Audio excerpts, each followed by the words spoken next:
بسم اللہ الرحمن الرحیم۔ السلام علیکم امی جان، میں اور ماریہ یہ محسوس کر رہی ہیں کہ جب سے ہم دونوں بہنوں کا رشتہ طے ہوا ہے، آپ اور ابو مالی حالات کی وجہ سے سخت پریشان ہیں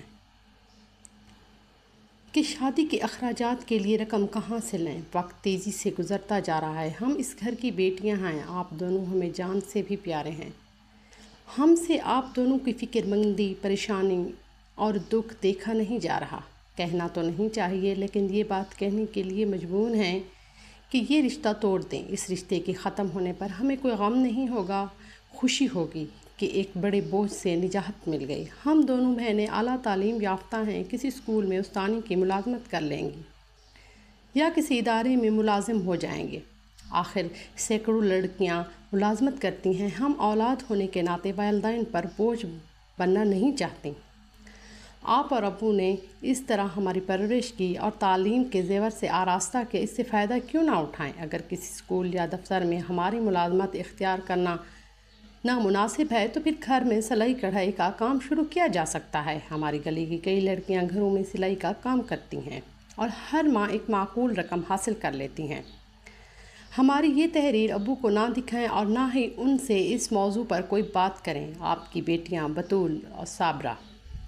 یہ خط پڑھ کر میں آپ دیدہ ہو گیا۔ مسجد عشاء کی نماز کے بعد اللہ کو یاد کر کے خوب رویا۔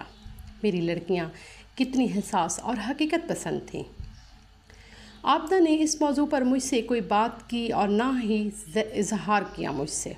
میں نے خط پڑھ لیا ہے، میں نے بھی نہیں بتایا۔ جب میں رات سونے کے لیے دراز ہوتا تو عابدہ پوچھتی، اتنی بڑی رقم کا بندوبست کیسے اور کہاں سے ہوگا؟ کیا آپ کی کوشش کر رہے ہیں؟ کہ راتوں کو سوتے ہوئے اچانک بیدار ہو جاتی اور گھٹ گھٹ کر رونے لگتی۔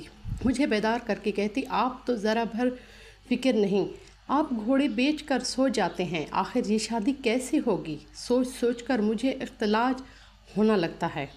میں اسے دلاسا دیتا اور سمجھاتا، اللہ کی بندی تم آرام سے سو جاؤ، کسی بات کی فکر مت کرو، ہم نے اللہ پر توکل کیا ہے، اب وہی ہی اس کا اسباب بنے گا۔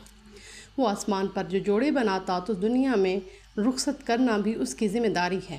اللہ پر جو بھروسہ کرتا ہے وہ اسے کبھی مایوس نہیں کرتا۔ مایوسی کفر ہے۔ اس نے چاہا تو سب کام بخوبی انجام پا جائیں گے۔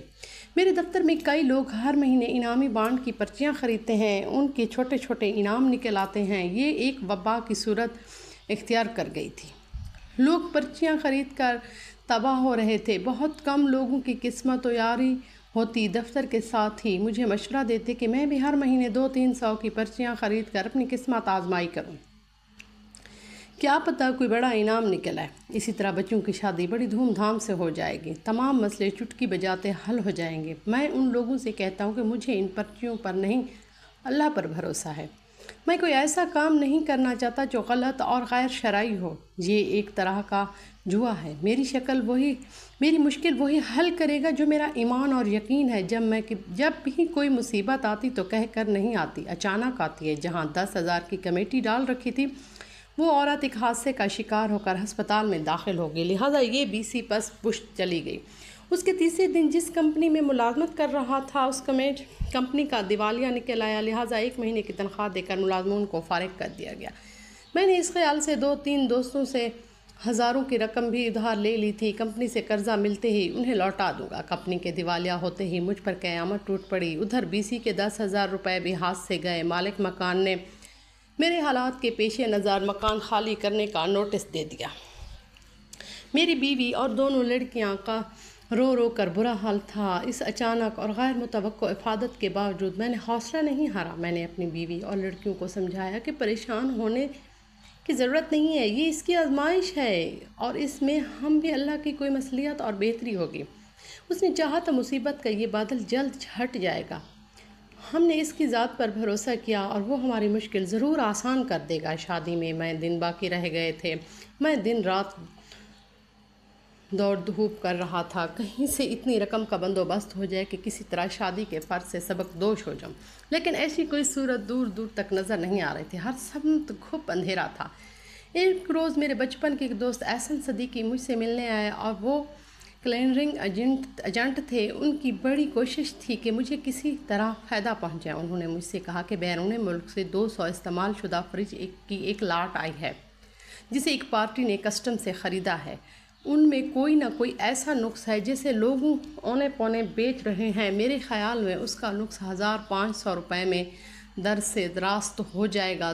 تم ایک فریج خرید لو، اسے میں بکوا دوں گا، اسی طرح 4-6 ہزار روپے تمہیں منافع مل جائے گا۔ اگر تمہارے پاس رقم ہے تو اسی وقت میرے ساتھ چلو اور ایک فریج اٹھا کر لے آؤ۔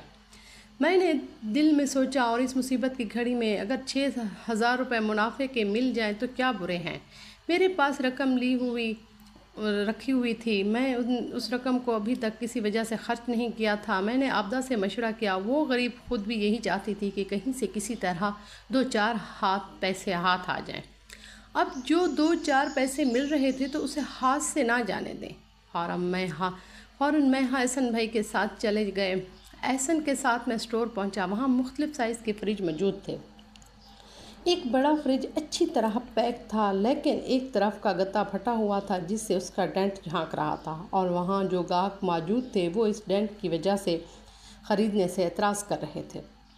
احسن نے مجھے مشورہ دیا کہ میں اسے خرید لوں، یہ ڈنٹ ٹھیک ہو جائے گا، اس کی اچھی قیمت مل جائے گی۔ میں یہ فریج لے کر گھر پہنچا، اسے صحن میں ایک طرف رکھ دیا، اس لیے کہ میرا گھر 2 کمروں کا مکان تھا، پہلے ہی اتنا سامان موجود تھا، اسے اندر نہیں رکھ سکتا تھا۔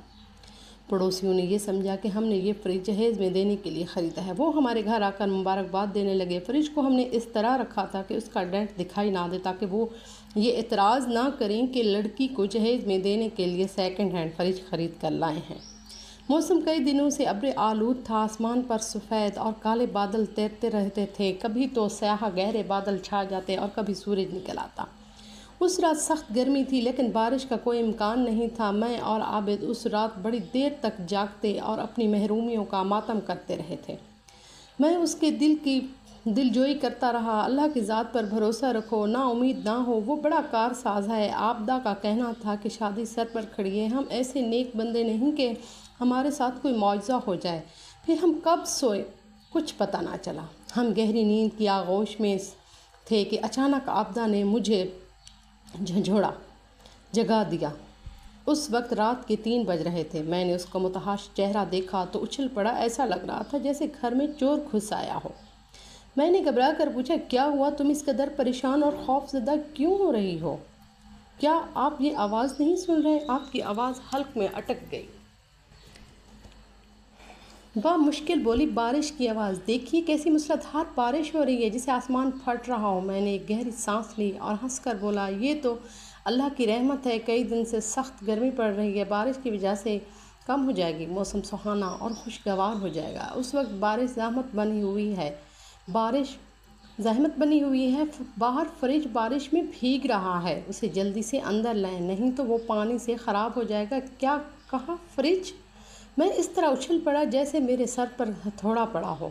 میں نے فوراً بستر سے نکلا اور دروازہ کھول کر صحن میں آیا، دیکھا کہ فریج موسلادھار بارش میں نہلا رہا ہے۔ فریج خاصا بڑا اور نہایت بھاری تھا۔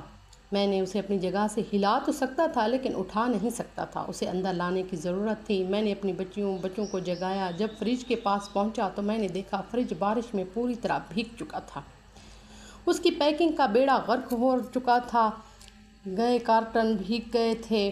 فریج کا یہ حشر دیکھ کر میری آنکھوں میں آنسو آ گئے۔ عابدہ کا چہرہ سفید پڑتا چلا گیا، اس کی حالت مردے سے بھی بدتر ہو رہی تھی۔ لڑکیوں کے چہرے کے رنگ فک ہو گئے تھے، انہوں نے بھی گہرا اثر لیا تھا۔ اس کی آنکھیں چھلک پڑیں۔ کہا تو 5-6 ہزار کا فائدہ سوچا تھا، کہاں ہزاروں کی رقم کا نقصان ہو گیا۔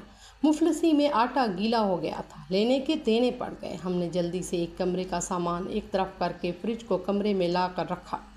فریج چونکہ بہت بھاری تھا، اس لیے اسے اٹھاتے اٹھاتے ہم بھی بارش میں بھیگ گئے۔ ہم نے جلدی سے کپڑے تبدیل کیے۔ میں اس کمرے میں آ کر کرسی پر غمگین بیٹھ گیا جس میں فریج رکھا ہوا تھا۔ سوچوں میں ڈوب گیا کہ اب کیا ہوگا۔ دل کی حالت غیر ہونے لگی۔ عابدہ بھی سامنے والی کرسی پر آ بیٹھی تھی، وہ سسکیاں بھرنے لگیں۔ میں نے تسلی کا ایک لفظ بھی نہیں کہا۔ میں نے چاہتا تھا کہ وہ دل بھر کر رو لے تاکہ ساری بھڑاس نکل جائے۔ تھوڑی دیر بعد جب عابدہ کے آنسو تھمے تو وہ زخم خوردہ لہجے میں بولی، اللہ میاں آخر ہمیں کن گناہوں کی سزا دے رہا ہے؟ ہو سکتا ہے ہم سے نا دستی میں کوئی گناہ سرزد ہو گیا ہوگا، کسی کی دل آزاری ہو گئی ہوگی۔ میں نے دل گرفتہ لہجے میں جواب دیا، نہ ہم کبھی کسی کا برا نہیں چاہا، کسی کو دھوکہ نہیں دیا، حرام کا نہیں کھایا، پھر یہ سب کچھ کس لیے ہو رہا ہے؟ شاید اللہ کو ہم لوگوں کی آزمائش منظور ہو۔ میں نے اس کے رخساروں پر لہلکتے آنسوں پوچھے۔ دعا کرو کہ ہم ثابت قدمی کا دامن ہاتھ سے نہ چھوڑیں، شکوہ اور ناشکری نہ کریں۔ آپ ہمیشہ سے کہتے آئے ہیں کہ اللہ بڑا مسبب الاسباب ہے، عابدہ نے سسکتے ہوئے کہا۔ لڑکیوں کی شادیاں سر پر ہیں اور مشکل کم ہونے کی بجائے بڑھ رہی ہے، اتنی رکاوٹیں قدم قدم پر کھڑی ہو رہی ہیں، مجھے ایسے لگ رہا ہے کہ شادی نہیں ہو پائے گی۔ اللہ کو کیا ہمارا امتحان اس وقت لینا تھا؟ ہر بات میں اس کی کوئی نہ کوئی مصلحت ہوتی ہے۔ اسی طرح سے میں نے اسے ہی نہیں اپنے آپ کو بھی تسلی دی، شاید اس میں اس کی کوئی بہتری ہو، بس آپ جھوٹی تسلی دیتے رہیں۔ وہ اپنے چہرے کو دوپٹے سے ڈھانپ کر رونے لگیں۔ فریج کو اس کمرے میں لانے کے بعد میرا بیٹا اور لڑکیاں اس کے اوپر کارٹن جو بھیگا چکا تھا صحن میں ایک طرف پھینک کر فریج کو کپڑے سے صاف کرنے لگے۔ فریج کے دروازے میں جو تالا تھا اس میں چابی لٹک رہی تھی۔ میرا بیٹا ندیم فریج کا دروازہ کھولنے لگا تو میری بیٹی نے اسے ڈانٹا، مگر وہ شریر تھا، حرکت سے باز نہ آیا۔ اس نے موقع پا کر چابی گھما دی اور دروازہ کھول لیا، پھر فریزر کا دروازہ کھول کر اندر جھانکنے لگا۔ چند لمحوں تک جھانکتا رہا، پھر ایک دم ہیجان لہجے میں چیخا، امی ابو ادھر آئیں، دیکھیں یہ کیا ہے؟ پھر کیا کوئی نئی مصیبت نازل ہو گئی؟ عابدہ نے چہرے سے دوپٹہ ہٹا کر سخت لہجے میں کہا، اس منحوس فریج کو گلی میں لے جا کر پھینک دو۔ میں اپنی جگہ سے اٹھ کر فریج کے پاس پہنچا تو میری آنکھیں حیرت سے پھٹی رہ گئیں۔ مجھے اپنی نظروں پر یقین نہیں آیا، یوں لگا جیسے کوئی بہت ہی سہانا خواب دیکھ رہا ہوں۔ مجھ پر ایک لمحے کے لیے سکتہ سا چھا گیا۔ میں دم بخود کھڑا اندر جھانک رہا تھا، میری عقل کام نہیں کر رہی تھی۔ میں نے سونے کی 20 عدد سلاخیں اور نوٹوں کی گٹیاں پولی تھان کی تھیلیوں میں پیک کی ہوئی رکھی تھیں، ہر سلاخ 10 تولے کی تھی۔ پھر میں نے نوٹوں کی گٹیاں دیکھیں، وہ بھی کافی تھیں۔ 10 گٹیاں برٹش پاؤنڈ کی تھیں، 5 گٹیاں امریکی ڈالر کی اور 5 گٹیاں درہم کی تھیں۔ پھر ایک چرمی تھیلی میں زیورات موجود تھے۔ میں اور عابدہ فوراً ہی سجدے میں گر گئے اور پھوٹ پھوٹ کر رونے لگے۔ اللہ نے چھپر پھاڑ کر اتنا دیا تھا کہ سارے دلدار یکدم در ہو گئے۔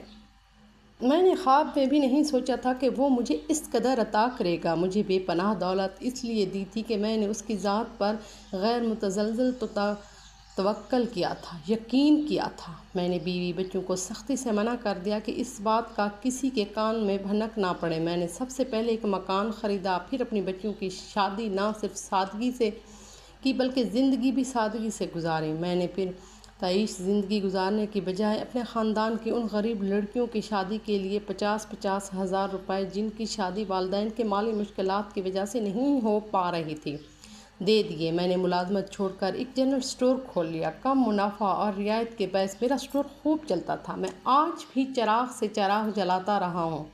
اللہ نے مجھے یہ چراغ اس لیے دیا کہ میں اس چراغ سے دوسروں کے چراغ روشن کرتا رہوں۔ ہماری کہانی کو لائک کیجئے گا، سبسکرائب کیجئے گا اور کمنٹ میں بھی بتائیے گا کہ آپ کو ہماری ویڈیو کیسی لگتی ہیں، اور ہمارے چینل کو سبسکرائب کرنا بالکل نہ بھولیے گا۔ شکریہ۔